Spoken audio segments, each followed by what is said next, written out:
Мен силерди куттуктайм. Финишке аз калды. Силер мобилографияны көз карандысыз басылмадан үйрөнүп жатасыңар.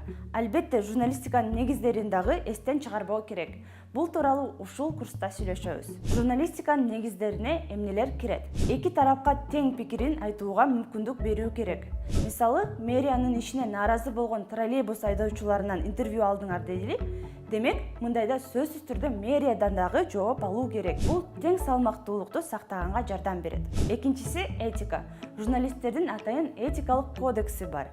Ал жакта журналисттин дайыма сөз эркиндигинин сакталышына көмөктөшүшү керек. Жазган маалыматты нейтралдуу болуш керек. Фактылар жана пикирди айырмалоонун зарыл деген эрежелер жазылган. Баса акыркысына биз кененирээк токтолобуз. Үчүнчүсү, сөзсүз түрдө авторлук укукту унутпаш керек. Эгерде сиз кайсы бир жерден видео же фото алсаңыз, же болбосо графика, анын авторун сөзсүз түрдө жазышыңыз керек. Факт-чек.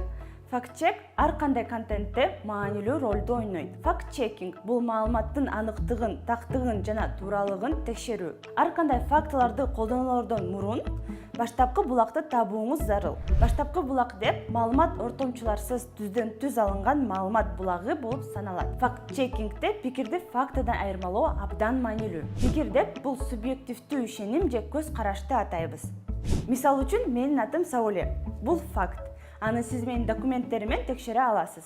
Ал эми менин атым Коозбу же анча эмеспи, бул пикир катары саналат. Демек, факт жеке ишенимдерине карабастан текшерилип, тастыктала турган объективдүү маалымат.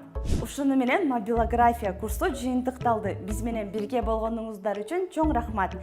Сөзсүз түрдө практикалык тапшырмаларды аткарыңыз.